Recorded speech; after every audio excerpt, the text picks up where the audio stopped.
K P. Fabian നയതന്ത്ര വിദഗ്ധൻ നമ്മോടൊപ്പം ചേരുകയാണ് ഈ വിഷയത്തിൽ പ്രതികരിക്കാൻ. ശ്രീ ഫാബിയാൻ, പാക് ഭീകര കേന്ദ്രങ്ങൾ ഇന്ത്യൻ സേന തകർത്തിരിക്കുന്നു. 12 മിറാഷ് വിമാനങ്ങളാണ് അതിർത്തി കടന്ന് ആക്രമണം നടത്തിയത് എന്ന തരത്തിലുള്ള വിവരങ്ങളാണ്. 200ഓളം ഭീകരർ കൊല്ലപ്പെട്ടു എന്നതടക്കമുള്ള വിവരങ്ങൾ വരുന്നുണ്ട്. ഇന്ത്യയുടെ നയതന്ത്ര ലോകം ഈ ഒരു ആക്രമണത്തെ, ഈ ഒരു നീക്കത്തെ എങ്ങനെയാണ് വിലയിരുത്തുന്നത്? എന്റെ അഭിപ്രായത്തിൽ ആദ്യമായിട്ട് ഇതിനെപ്പറ്റിയുള്ള ഒഫീഷ്യലായിട്ടുള്ള അക്കൗണ്ട് നമ്മൾ കേൾക്കണം. അത് ഇതുവരെ ഞാൻ കണ്ടിട്ടില്ല. രണ്ടാമത് ഇത് ഈ ഒരു തിരിച്ചടി ചെയ്തത് നന്നായി. കാരണം പാകിസ്ഥാനിൽ നിന്ന് ഇങ്ങനെയുള്ള ആക്രമണങ്ങൾ വരുമ്പോൾ അതിന് ഒരു തിരിച്ചടിയുടെ ആവശ്യമുണ്ട്. മൂന്നാമതായി ഞാൻ പറയാൻ ആഗ്രഹിക്കുന്നത്, തിരിച്ചടി നന്നായി, തിരിച്ചടി ആവശ്യമുണ്ടായിരുന്നു. പക്ഷെ അതേ സമയത്ത് തന്നെ വേറൊരു കാര്യം നമ്മൾ ഒട്ടും മറക്കരുത്. അതായത് പാകിസ്ഥാനിൽ ഉള്ള ജെയ്ഷെ മുഹമ്മദ് എന്ന് പറയുന്ന ടെററിസ്റ്റ് ഓർഗനൈസേഷന് നമ്മുടെ ഇന്ത്യയിലുള്ള ഒരു യുവാവിനെ, 19-20 വയസ്സുള്ള ഒരു യുവാവിനെ സ്വാധീനിക്കാൻ സാധിച്ചു, ബ്രെയിൻ വാഷ് ചെയ്യാൻ സാധിച്ചു. അതേ സമയത്ത് നമുക്കെന്ന് പറയുമ്പോൾ നമ്മുടെ സർക്കാരിനും നമ്മുടെ സിവിൽ സൊസൈറ്റിക്കും, ഞാൻ രണ്ടുപേരെയും ഉൾപ്പെടുത്തുവാണ്, സർക്കാരിന് മാത്രമല്ല സിവിൽ സൊസൈറ്റി മാത്രമല്ല, നമ്മുടെ സർക്കാരിനും നമ്മുടെ സിവിൽ സൊസൈറ്റിക്കും, അതിൽ നമ്മളെല്ലാവരും ഉൾപ്പെടുവേ, മീഡിയയും ഉൾപ്പെടും. നമുക്ക് ഈ യുവാവിനോട് റീച്ച് ഔട്ട് ചെയ്യാൻ നമുക്ക് സാധിച്ചില്ല. ഇത് വളരെ പരിതാപകരമായ കാര്യമാണ്. ഇക്കാര്യത്തിൽ നമ്മൾ പ്രത്യേകം ശ്രദ്ധിക്കേണ്ടിയിരിക്കുന്നു. ആ ശ്രദ്ധ ഞാൻ ഇതുവരെ മീഡിയ കവറേജിലോ അല്ലാതെയുള്ള ഡിസ്കഷൻസിലോ കണ്ടിട്ടില്ല. ശ്രീ ഫാബിയാൻ, അതായത് നേരത്തെ പലതവണ പാകിസ്ഥാന്റെ ഭാഗത്തു നിന്ന് അതിർത്തി കടന്നുള്ള ആക്രമണം ഉണ്ടായപ്പോഴും അതിനെയെല്ലാം സമാധാനപരമായി ചർച്ചയിലൂടെ ഒത്തുതീർക്കാൻ തന്നെയായിരുന്നു ഇന്ത്യയുടെ ശ്രമമുണ്ടായിരുന്നത്. പക്ഷേ ഈ പുൽവാമ ഭീകര ആക്രമണത്തിന് ശേഷം കണ്ണിന് കണ്ണ് പല്ലിന് പല്ല് എന്ന തരത്തിലൊരു ശക്തമായ തിരിച്ചടി നൽകുക എന്നത് മാത്രമാണ് വഴി എന്നൊരു വിലയിരുത്തലിലേക്ക് ഇന്ത്യൻ സൈന്യം എത്തിയെന്നാണോ?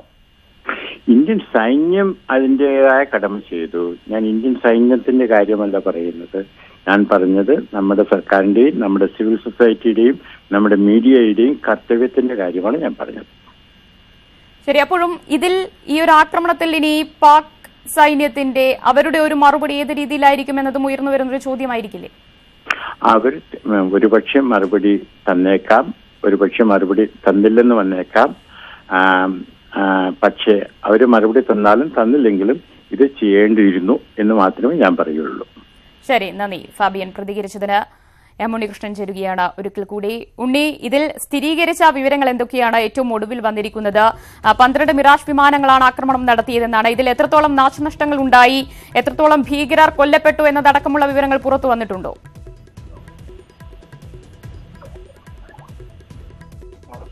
സ്ഥിരീകരണത്തിന് വേണ്ടി സൈന്യത്തിന്റെ വാർത്താസമ്മേളനം വിളിച്ചുകൊണ്ട് ഈ ഓപ്പറേഷൻ വിശദാംശങ്ങൾ വെളിപ്പെടുത്തുമെന്നാണ് അറിയാൻ കഴിയുന്നത്. വ്യോമസേനയും ഒപ്പം ഇന്ത്യൻ കരസേനയും സംയുക്തമായി വാർത്താസമ്മേളനം നടത്തിക്കൊണ്ട് പാകിസ്ഥാനെതിരെ നടന്നിരിക്കുന്ന ഭീകര താവളങ്ങൾക്കെതിരെ നടന്നിരിക്കുന്ന ഓപ്പറേഷന്റെ കൂടുതൽ വിശദാംശങ്ങൾ ഔദ്യോഗികമായി തന്നെ പുറത്തുവിടുമെന്നാണ് അറിയുന്നത്. ഈ ഓപ്പറേഷന്റെ വിവരങ്ങൾ കൃത്യമായി സർക്കാർ തലത്തിൽ ധരിപ്പിക്കാനുള്ള ചർച്ചകളും മറ്റുമാണ് നടക്കുന്നത്. ഓപ്പറേഷന്റെ വിശദാംശങ്ങൾ സൈന്യം പ്രധാനമന്ത്രിയെ ധരിപ്പിക്കുകയും പ്രധാനമന്ത്രിയുടെ നേതൃത്വത്തിൽ സുരക്ഷാ കാര്യങ്ങൾക്കായുള്ള മന്ത്രിസഭാ സമിതി യോഗം ചേരാനുമുള്ള സാധ്യതയുണ്ട് ഈ സ്ഥിതിഗതികൾ വിലയിരുത്തുന്നതിനായി. പുൽവാമ ഭീകരാക്രമണത്തിന് ശേഷം രാഷ്ട്രീയ തലത്തിൽ കൈക്കൊണ്ട തീരുമാനത്തിന്റെ ഭാഗമായാണ് ഇപ്പോഴത്തെ തിരിച്ചടി എന്നാണ് സർക്കാർ വൃത്തങ്ങൾ നൽകുന്ന സൂചന. അതായത് കൃത്യമായ തിരിച്ചടി നൽകണമെന്ന് പ്രധാനമന്ത്രി തന്നെ തീരുമാനമെടുക്കുകയും അത് സൈന്യത്തെ അറിയിക്കുകയും ചെയ്തു. അങ്ങനെ സൈന്യത്തിന് നൽകിയ സ്വതന്ത്രമായ പ്രവർത്തന നിർദ്ദേശത്തിന്റെ ഭാഗമായാണ് ഇപ്പോഴത്തെ തിരിച്ചടി ഉണ്ടായിരിക്കുന്നത് എന്നാണ് സർക്കാർ വൃത്തങ്ങൾ നൽകുന്ന സൂചന. ഔദ്യോഗികമായി സ്ഥിരീകരിച്ചിട്ടില്ലെങ്കിലും ഉന്നതമായ സർക്കാർ ഉദ്യോഗസ്ഥരും സർക്കാർ വൃത്തങ്ങളുമാണ് ഇതുമായി ഓപ്പറേഷന്റെ വിശദാംശങ്ങൾ നൽകിയിരിക്കുന്നത്. യുദ്ധ വിമാനങ്ങളാണ് ഇന്ത്യൻ അതിർത്തി കടന്നുകൊണ്ട് പാകിസ്ഥാൻ മേഖലയിലേക്ക് പോവുകയും പാക് അധീന കശ്മീരിലും ഒരു പടി കൂടി കടന്നുകൊണ്ട് പാകിസ്ഥാന്റെ തന്നെ അധീനതയിലുള്ള ബലാക്കോട്ട് അടക്കമുള്ള പ്രദേശങ്ങളിലെ 4 ഭീകര താവളങ്ങൾക്ക് നേരെ ആക്രമണം നടത്തുകയും ചെയ്യുന്നത് 1000 കിലോ സ്ഫോടക വസ്തുക്കൾ ഉപയോഗിച്ചുവെന്നാണ് പുറത്തുവരുന്ന വിവരം. അത് ഉപയോഗിച്ചുകൊണ്ട് ഭീകര താവളങ്ങൾക്ക് നേരെ ആക്രമണം നടത്തുകയായിരുന്നു. 200 മുതൽ 300 വരെ ആൾക്കാർക്ക് പരിക്കേൽക്കുകയും മരിക്കുകയും ചെയ്തിട്ടുണ്ടാകാമെന്നാണ് പറയുന്നത്. ജെയ്ഷെ മുഹമ്മദിന്റെ പ്രധാനപ്പെട്ട ഭീകര പരിശീലന കേന്ദ്രമാണ് ഈ ബലാക്കോട്ട് ഉൾപ്പെടുന്ന മേഖല. ജെയ്ഷെ മുഹമ്മദിന്റെ മേധാവിയായ മൗലാന മസൂദ് അസർ നിരവധി തവണകളായി പ്രഭാഷണങ്ങൾ നടത്തുകയും അവിടെയുള്ള യുവാക്കളെ അടക്കം ആകർഷിക്കുന്നതിനായി സജീവമായി ശ്രദ്ധ കേന്ദ്രീകരിച്ച് പ്രവർത്തനം നടത്തുകയും ചെയ്യുന്ന മേഖലയാണിത്. ഇവിടെ നിന്ന് നിരവധി പേരെ അതിർത്തി കടന്നുകൊണ്ട് ഇന്ത്യയിലേക്ക് കയറ്റി അയക്കാനടക്കം പാകിസ്ഥാൻ ഭീകര സംഘടനകൾ ശ്രമിക്കുന്നതാണ്. ആ മേഖല തന്നെ ലക്ഷ്യമിട്ടുകൊണ്ടുള്ള വലിയ തിരിച്ചടിയാണ് ഇപ്പോൾ ഇന്ത്യയുടെ ഭാഗത്തു നിന്ന് ഉണ്ടായിരിക്കുന്നതെന്നാണ് പുറത്തുവരുന്ന വിവരങ്ങൾ. ശരി, ഉണ്ണിയിലേക്ക് എത്താം. ന്യൂസ് ഡെസ്കിൽ നിന്ന് രഞ്ജിത്ത് രാമചന്ദ്രൻ ചേരുകയാണ്. രഞ്ജിത്ത്, പുൽവാമ ആക്രമണത്തിനുള്ള ശക്തമായ തിരിച്ചടി എന്ന് തന്നെ നമുക്ക് ഇപ്പോഴുള്ള ഈ ഒരു നീക്കത്തെ വിലയിരുത്താമോ? തീർച്ചയായും ദിവ്യ, ഈ പുൽവാമ ഭീകരാക്രമണത്തിന് ശേഷം ഇന്ത്യയുടെ നടപടി അത് ഏത് രീതിയിലായിരിക്കുമെന്നായിരുന്നു ലോകരാജ്യങ്ങൾ ഒന്നാകെ ഉറ്റുനോക്കിയിരുന്നത്. പക്ഷേ അത് ഏത് നിമിഷവും ഉണ്ടാകും എന്ന സ്ഥിരീകരണം, അത്തരത്തിലുള്ള സൂചനകൾ കേന്ദ്ര സർക്കാരിന്റെ ഭാഗത്തുണ്ടായിരുന്നു. പ്രധാനമന്ത്രിയും ആഭ്യന്തരമന്ത്രിമാരും കേന്ദ്ര സർക്കാരിനോട് അടുത്ത വൃത്തങ്ങളും ഒക്കെ പലപ്പോഴും പറഞ്ഞിരുന്നത് ഇനി കൃത്യമായ തിരിച്ചടി നൽകും എന്ന രീതിയിലാണ്.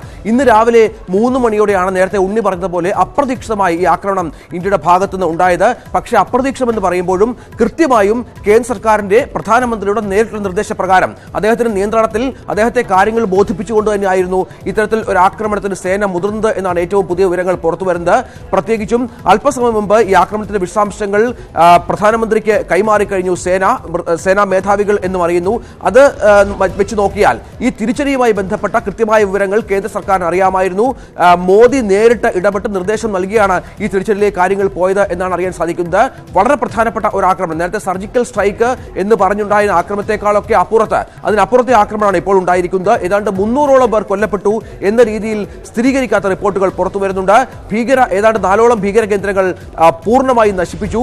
അത്തരത്തിൽ 12 മിറാഷ് വിമാനങ്ങൾ, 1000ഓളം കിലോ സ്ഫോടക വസ്തുക്കൾ, ബോംബുകൾ ഉപയോഗിച്ച് ആക്രമണം എന്ന് പറയുമ്പോൾ അതിന് 2-3 ദിവസത്തെ തയ്യാറെടുപ്പുകൾ ഉണ്ടായിരിക്കണം, കൃത്യമായ ആസൂത്രണം ഉണ്ടായിരിക്കണം. ഈ ഭീകര കേന്ദ്രങ്ങളെ കുറിച്ച് കൃത്യമായ ധാരണ ലഭിച്ച ശേഷം, അതിനെക്കുറിച്ച് രഹസ്യമായി നിരീക്ഷിച്ച ശേഷമായിരിക്കണം ഇത്തരം ഒരു ആക്രമണം ഉണ്ടായത് എന്ന് വേണം കരുതാൻ. പ്രത്യേകിച്ചും ഈ ഭീകര സംഘടനാ നേതാക്കൾ അടക്കം ബാലാക്കോട്ട് എന്ന് പറയുന്നത് അത് വളരെ പ്രധാനപ്പെട്ട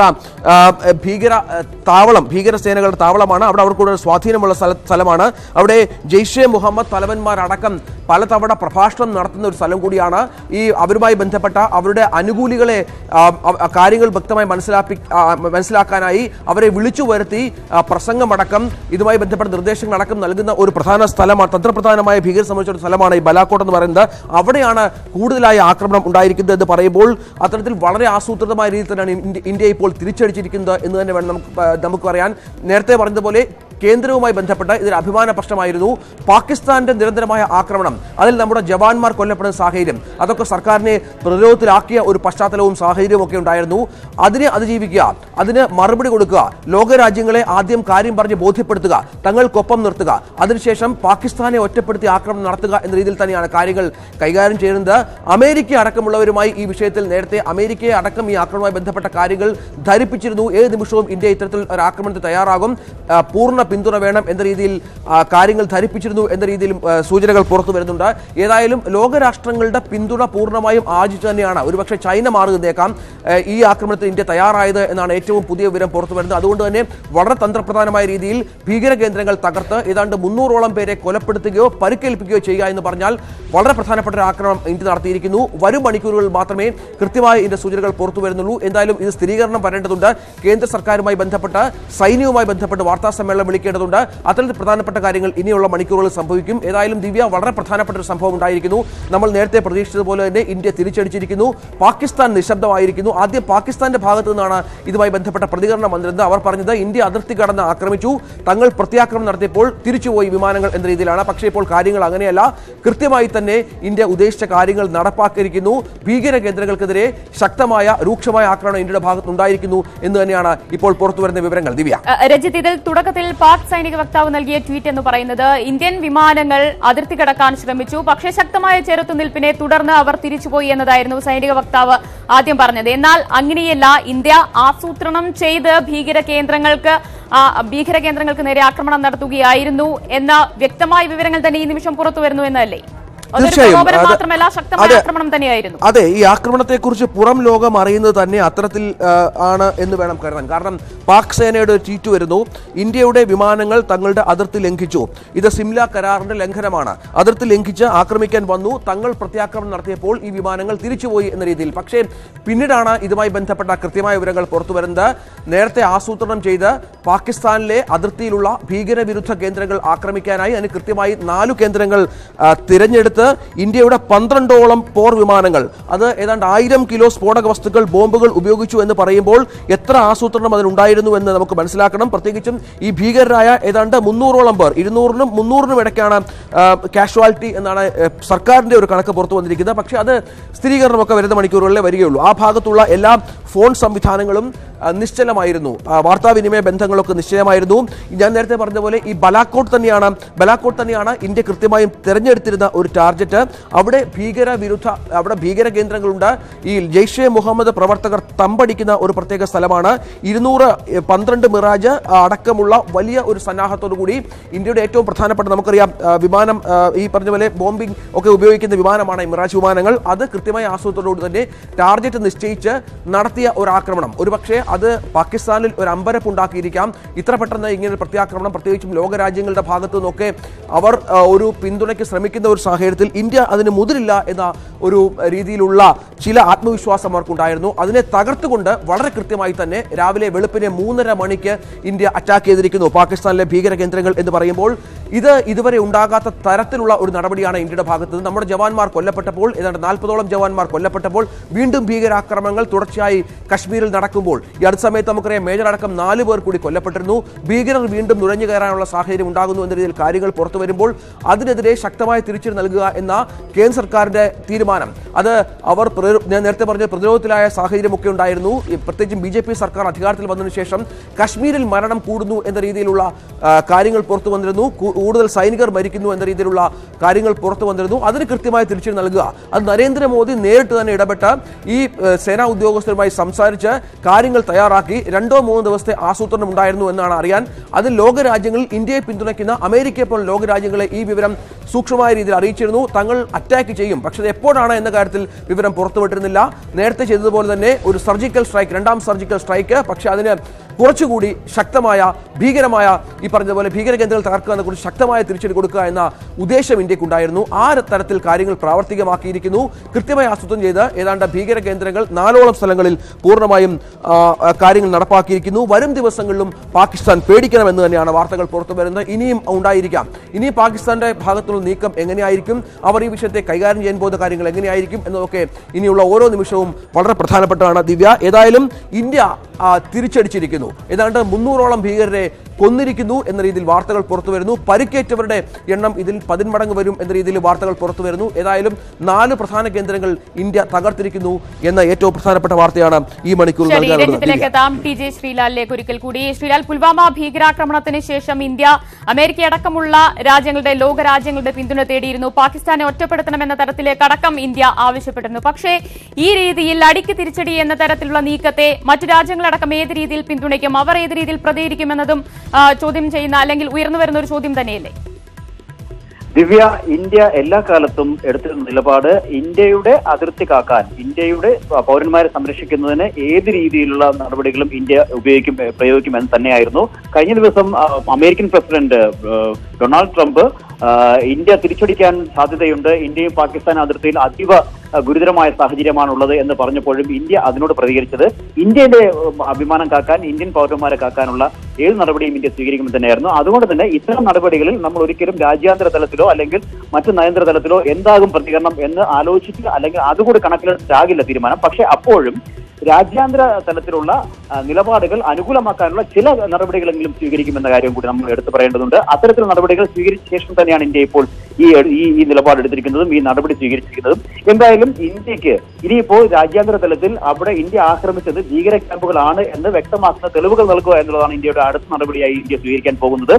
ആ തെളിവുകൾ കൃത്യമായി ലഭിച്ച ശേഷം തന്നെയാകണം ഇന്ത്യ ഇത്തരം ഒരു ആക്രമണം നടത്തിയിരിക്കുന്നതും. അതിനാണ് ഈ ദിവസങ്ങളിൽ വൈകിച്ചത്. പുൽവാമ ആക്രമണത്തിന് ശേഷം ഇത്രയും ദിവസങ്ങൾ വൈകിയത് ഇത്തരമൊരു പ്രതികരണത്തിന് ഇത്ര ദിവസങ്ങൾ വൈകിയത് തന്നെ അത് സംബന്ധിച്ചുള്ള വ്യക്തമായ രഹസ്യാന്വേഷണ വിവരങ്ങൾ ശേഖരിക്കാൻ വേണ്ടി തന്നെയാണ്. അതിനുശേഷമാണ് ഇത്തരം ഒരു ആക്രമണം നടത്തിയിരിക്കുന്നത്. അതോടൊപ്പം തന്നെ വ്യോമാക്രമണം അല്ലാതെ ഇപ്പോൾ നിലവിൽ ഇന്ത്യക്ക് പ്രതികരിക്കാൻ മറ്റ് മാർഗങ്ങൾ പെട്ടെന്ന് ഇല്ല എന്നുള്ളതാണ് സത്യം. അതായത് കഴിഞ്ഞ തവണ നടത്തിയതുപോലെ സർജിക്കൽ സ്ട്രൈക്ക് എളുപ്പമല്ല. ഒന്ന്, നേരത്തെ മേജർ രവി ചൂണ്ടിക്കാട്ടിയതുപോലെ ശീതകാലം കഴിഞ്ഞിട്ടില്ല വടക്കേ ഇന്ത്യയിൽ, പ്രത്യേകിച്ച് കശ്മീർ ആ ഭാഗങ്ങളിൽ ഹിമാലയത്തിന്റെ താഴ്വരകളിൽ മഞ്ഞു മൂടിക്കിടക്കുന്ന ഈ ഹിമാലയൻ താഴ്വരയിലൂടെ കടന്നുപോയി ഒരു സർജിക്കൽ സ്ട്രൈക്ക്, ഒരു കരയിലൂടെയുള്ള ആക്രമണം എളുപ്പമല്ല. രണ്ട്, ആദ്യം ഇന്ത്യ ഒരു സർജിക്കൽ സ്ട്രൈക്ക് നടത്തിയ ശേഷം പുൽവാമ ആക്രമണം ഉണ്ടായി.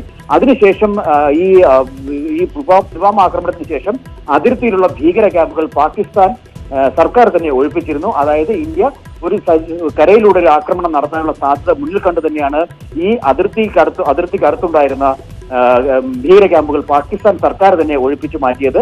അതുകൊണ്ട് തന്നെ അതിർത്തി കടന്ന് കരയിലൂടെ പോകണമെങ്കിൽ അത്ര എളുപ്പം പോയി തിരിച്ചു വരാൻ പറ്റുന്ന സാഹചര്യമായിരുന്നില്ല. അവിടെ പ്രയോഗിക്കാൻ പറ്റുന്ന ഏക ഒരു മാർഗം വ്യോമാക്രമണം തന്നെയായിരുന്നു. വ്യോമാക്രമണത്തിൽ തന്നെ ഡ്രോണുകൾ ഉപയോഗിച്ചായിരിക്കുമോ ആക്രമണം നടത്തേണ്ടത്, അതോ ഇന്ത്യൻ വ്യോമസേനയുടെ വിമാനങ്ങൾ തന്നെ ഉപയോഗിക്കണമോ എന്നതായിരുന്നു പിന്നീടുണ്ടായ ചില ആലോചനകൾ. അവിടെയാണ് ഇന്ത്യൻ വ്യോമസേനയുടെ വിമാനങ്ങൾ തന്നെ വേണമെന്ന് തീരുമാനത്തിലേക്ക് എത്തിയത്. അങ്ങനെയാണ് 12 മിറാഷ് 2000 യുദ്ധവിമാനങ്ങൾ ഈ ബാൽക്കോട്ടിലേക്ക് എത്തിയതും അവിടെ ഏതാണ്ട് 1000 കിലോ സ്ഫോടക ശേഷിയുള്ള ആക്രമണം നടത്തിയത്.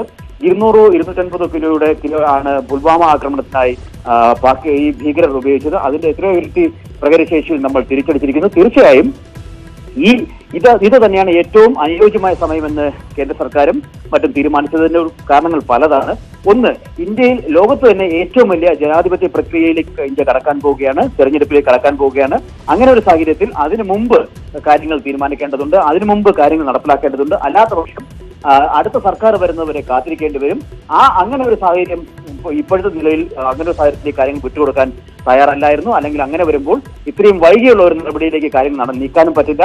അതുകൊണ്ട് തന്നെയാണ് ഇപ്പോൾ ഈ സമയത്ത് തന്നെ, അതായത് ഈ പുൽവാമ ആക്രമണത്തിന് പിന്നാലെ ഇത്ര ദിവസങ്ങൾക്കുള്ളിൽ തന്നെ ഒരു ആക്രമണത്തിന് ഇന്ത്യ തയ്യാറെടുത്തതും അതിനുള്ള അടിസ്ഥാന സൗകര്യം ഒരിക്കൽ മാത്രമായിരുന്നു ഈ സമയമെടുത്തത്. എന്തായാലും ഭരണ പ്രതിപക്ഷ അംഗങ്ങൾ നേരത്തെ തന്നെ ഇക്കാര്യത്തിൽ ഒരു ഏക തീരുമാനത്തിലെത്തിയിരുന്നു. സൈന്യത്തിന് പൂർണ്ണ ചുമതല നൽകുക, സൈന്യം ഇത് സംബന്ധിച്ചുള്ള ഏത് നിലപാടെടുത്താലും അതിനെ അംഗീകരിക്കുക. അങ്ങനെ സൈന്യം ഇപ്പോൾ തീരുമാനമെടുത്തിരിക്കുന്നു. അത് വ്യോമാക്രമണമായിരുന്നു. ആ ആക്രമണം ഇന്നലെ രാത്രി നടന്നിരിക്കുന്നു. ശരി, അപ്പോഴും ആക്രമണം ഏത് രീതിയിലായിരുന്നു, എത്രത്തോളം നാശനഷ്ടങ്ങൾ ഉണ്ടായി, എത്രത്തോളം ഭീകരരെ വധിക്കാൻ സാധിച്ചു എന്നതടക്കമുള്ള കൂടുതൽ വിവരങ്ങൾ ലഭ്യമാകേണ്ടതുണ്ട്. എം ഉണ്ണികൃഷ്ണനിലേക്ക് ഒരിക്കൽ കൂടി. ഉണ്ണി, ഇപ്പോൾ ഏതെങ്കിലും പുതിയ വിവരങ്ങൾ ലഭ്യമായിട്ടുണ്ടോ? ഏത് രീതിയിലായിരുന്നു ഇന്ത്യയുടെ ആക്രമണം? പ്രധാനമായും ഏതൊക്കെ ഭീകര കേന്ദ്രങ്ങൾ കേന്ദ്രീകരിച്ചായിരുന്നു ഇന്ത്യ ആക്രമണം നടത്തിയതും? ദിവ്യ, പുറത്തു വരുന്നതിൽ ഏറ്റവും പ്രധാനപ്പെട്ട വിവരം, ഇന്ത്യ ആക്രമണം നടത്തിയിരിക്കുന്നത് കേവലം പാക് അധീന കശ്മീർ മേഖലയിൽ മാത്രമല്ല. അതായത് പാക് അധീന കശ്മീരിന് പുറത്ത് പാകിസ്ഥാന്റെ അധീനതയിലുള്ള പ്രദേശങ്ങളിൽ തന്നെ, പാകിസ്ഥാന്റെ മണ്ണിൽ തന്നെയാണ് ആക്രമണം നടത്തിയിരിക്കുന്നത്. അത്രമേൽ ദൂരത്ത് സഞ്ചരിച്ചുകൊണ്ട് ആക്രമണം നടത്താൻ ഇന്ത്യക്ക് കഴിഞ്ഞിരിക്കുന്നു എന്നുള്ളതാണ്. നേരത്തെ മിന്നലാക്രമണം നടത്തിയിരുന്നത് പാക് അധീന കശ്മീരിലായിരുന്നെങ്കിൽ ഇത് അതിൽ നിന്നും കുറെ കൂടി അകത്തേക്ക് കടന്ന് പാകിസ്ഥാന്റെ മണ്ണിലുള്ള ഭീകര കേന്ദ്രങ്ങൾക്കെതിരായ ആക്രമണമാണ് നടത്തിയിരിക്കുന്നത് എന്ന സൂചനകളാണ് പുറത്തുവരുന്നത്. നേരത്തെ നമുക്ക് ലഭിച്ച വിവരത്തിന്റെ അടിസ്ഥാനത്തിൽ 12 മിറാഷ് യുദ്ധവിമാനങ്ങളാണ് ആക്രമണത്തിൽ പങ്കെടുത്തത്. ലേസർ ഗൈഡഡ് ബോംബുകളാണ് ഉപയോഗിച്ചിട്ടുള്ളത്. 1000 കിലോയിലധികം സ്ഫോടക വസ്തുക്കൾ പാകിസ്ഥാനിലെ ഭീകര കേന്ദ്രങ്ങൾക്ക് നേരെ വർഷിക്കാൻ കഴിഞ്ഞിട്ടുണ്ട് ഈ ആക്രമണത്തിന്റെ ഭാഗമായി എന്ന കാര്യം ഔദ്യോഗികമായി തന്നെ ചില ഉന്നത വൃത്തങ്ങളിൽ നിന്ന് ലഭിക്കുന്നുണ്ട്. ഏതായാലും ഇത് സംബന്ധിച്ച് സൈന്യം തന്നെ വാർത്താസമ്മേളനം നടത്തിക്കൊണ്ട് കാര്യങ്ങൾ കൃത്യമായി വെളിപ്പെടുത്തും. ഈ ഓപ്പറേഷന്റെ വിശദാംശങ്ങൾ നേരത്തെ മിന്നലാക്രമണത്തിൽ നടന്നതിന് സമാനമായ രീതിയിൽ അതുമായി ബന്ധപ്പെട്ട ആലോചനകളാണ് ഇപ്പോൾ നടക്കുന്നത്. ഏതായാലും പാകിസ്ഥാന്റെ മണ്ണിൽ ഇന്ത്യ ആക്രമണം നടത്തിയിരിക്കുന്നു, അതും അതിർത്തി കടന്നുള്ള വ്യോമാക്രമണത്തിലൂടെ എന്നത് വലിയ സൈനികമായ നിർണായകമായ തന്ത്രങ്ങളിലുള്ള മാറ്റത്തിന്റെ കൂടി സൂചനയാണ്. കൃത്യമായ തിരിച്ചടി നൽകും, ഭീകരശക്തികളെ നിയന്ത്രിച്ചില്ലെങ്കിൽ എന്ന് തന്നെയാണ് അന്താരാഷ്ട്ര സമൂഹത്തിന് മുന്നിലടക്കം ഇന്ത്യ നൽകുന്ന സന്ദേശം. അതായത് ഉണ്ണി, ഇപ്പോൾ ഉണ്ടായിരിക്കുന്ന ആക്രമണം നേരത്തെ ഉണ്ടായിരുന്ന സർജിക്കൽ സ്ട്രൈക്കിനേക്കാൾ അതിലും വലിയൊരു തിരിച്ചടി തന്നെയായിരുന്നു എന്നാണോ? തീർച്ചയായും ആ രീതിയിൽ തന്നെ വേണം മനസ്സിലാക്കാൻ. പക്ഷേ എത്രമേൽ നാശനഷ്ടങ്ങൾ ഉണ്ടാക്കാൻ കഴിഞ്ഞിട്ടുണ്ട്, എത്ര ഭീകര താവളങ്ങൾ തകർക്കാൻ ഇന്ത്യക്ക് കഴിഞ്ഞിരിക്കുന്നു തുടങ്ങിയ വിശദാംശങ്ങൾ പുറത്തു വരേണ്ടിയിരിക്കുന്നു. അക്കാര്യം ഒരുപക്ഷെ ഔദ്യോഗികമായ വാർത്താ സമ്മേളനത്തിലും സ്ഥിരീകരണത്തിലുമായിരിക്കും വ്യക്തമാവുക. ശരി, രഞ്ജിത്ത് രാമചന്ദ്രൻ ചേരുകയാണ് ന്യൂസ് ഡെസ്കിൽ നിന്ന് ഒരിക്കൽ കൂടി. രഞ്ജിത്ത്, നേരത്തെ ഉണ്ണി സൂചിപ്പിച്ചതുപോലെ പാക് അധീന കശ്മീർ മാത്രമല്ല അതിലും അപ്പുറത്തേക്ക് ഒട്ടേറെ കേന്ദ്രങ്ങൾ, ഭീകര കേന്ദ്രങ്ങൾ കൃത്യമായി പ്ലാൻ ചെയ്ത് നടത്തിയ ഇന്ത്യയുടെ ആക്രമണം എന്നാണ് വിലയിരുത്തേണ്ടത്. അതിൽ അതിർത്തി കടന്ന് പാകിസ്ഥാന്റെ ശക്തമായ സുരക്ഷ മറികടന്നുകൊണ്ടുള്ള ഇന്ത്യയുടെ ആക്രമണം എത്രത്തോളം വിജയകരമായിരുന്നു ഇത്? ദിവ്യ, നേരത്തെ ഉണ്ണി സൂചിപ്പിച്ചത് വളരെ പ്രധാനപ്പെട്ട ഒരു കാര്യമാണ്. നമുക്കറിയാം, ഈ സർജിക്കൽ സ്ട്രൈക്കിന്റെ സമയത്തൊക്കെ പാക് അധിനിവേശ കാശ്മീരിലായിരുന്നു ഈ ആക്രമണം. ഇന്ത്യ അവിടുത്തെ ഭീകര കേന്ദ്രങ്ങൾ തകർക്കുകയാണ് ഇന്ത്യ ചെയ്തത് എങ്കിൽ ഇപ്പോൾ പാകിസ്ഥാന്റെ മണ്ണിലേക്ക് ഒരു പടി കൂടി, ഒന്നോ രണ്ടോ പടി കൂടി കടന്ന് പാകിസ്ഥാന്റെ മണ്ണിലേക്ക് ആക്രമണം നടത്താനുള്ള ധൈര്യവും കരുത്തും നമ്മൾ ആർജിച്ചു എന്ന് തന്നെയാണ് ഏറ്റവും പ്രധാനപ്പെട്ട കാര്യം. അത് സൈന്യം സ്ഥിരീകരിച്ചും കഴിഞ്ഞു. അല്പസമയത്തിനകം സൈന്യത്തിന്റെ വാർത്താ സമ്മേളനം വിളിച്ചിട്ടുണ്ട്. പാകിസ്ഥാൻ ചില ചിത്രങ്ങൾ പുറത്തുവിട്ടിട്ടുണ്ട് എന്നുള്ളതാണ് ഏറ്റവും പുതിയ വാർത്ത. ഈ ആക്രമണവുമായി ബന്ധപ്പെട്ട് അവർ രാജ്യങ്ങളെ ഇനി ബോധ്യപ്പെടുത്താൻ പോകുന്നത് ഭീകര കേന്ദ്രങ്ങൾ മാത്രമല്ല ഇന്ത്യ തകർത്തത്, തങ്ങളുടെ മണ്ണിൽ കയറി തങ്ങളെ ആക്രമിക്കാൻ, തങ്ങളുടെ പൗരന്മാരെ അടക്കം ആക്രമിക്കാനാണ് ഇന്ത്യ ധൃതി കാട്ടിയത്. അത് ഇനി ലോകരാജ്യങ്ങളിൽ ധരിപ്പിക്കുക എന്ന് തന്നെയാകും ഒരുപക്ഷെ പാകിസ്ഥാൻ ഇനി മുന്നോട്ട് കൊണ്ടുപോകാൻ പോകുന്ന പ്രധാനപ്പെട്ട നയതന്ത്രം എന്ന് പറയുന്നത്. അതിനുള്ള ആദ്യഘട്ടമായാണ് അവർ ഇപ്പോൾ ചില ചിത്രങ്ങൾ പുറത്തുവിട്ട കാര്യങ്ങൾ പുറത്തു വന്നിട്ടുണ്ട്. അവരുടെ ചില കെട്ടിടങ്ങളൊക്കെ തകർന്ന ചിത്രങ്ങളാണ് ഇപ്പോൾ അവർ പുറത്തുവിട്ടിരിക്കുന്നത്. അത് വളരെ പ്രധാനപ്പെട്ട നീക്കമാണ് പാകിസ്ഥാന്റെ ഭാഗത്ത് നിന്ന് ആദ്യഘട്ടമായി. ഇപ്പോൾ അല്പസമയത്തിനകം സൈന്യം വാർത്താ സമ്മേളനം വിളിക്കും, നമ്മുടെ സൈന്യം വാർത്താ സമ്മേളനം വിളിക്കും എന്നുള്ള വാർത്തകൾ പുറത്തു വന്നിട്ടുണ്ട്. നയതന്ത്ര വിദഗ്ധൻ ടി.പി. ശ്രീനിവാസൻ ചേരുകയാണ്. ശ്രീ ടി.പി. ശ്രീനിവാസൻ, പാക് അധീന കാശ്മീർ മാത്രമല്ല അതിലും അപ്പുറത്തേക്കായിരുന്നു ഇന്ത്യയുടെ ഇന്നുണ്ടായ തിരിച്ചടി എന്നാണ് പറയപ്പെടുന്നത്. ഏത് രീതിയിൽ വിലയിരുത്താം ഇന്ത്യയുടെ ഈ മറുപടിയെ? അദ്ദേഹം ടെലിഫോൺ ലൈനിലില്ല.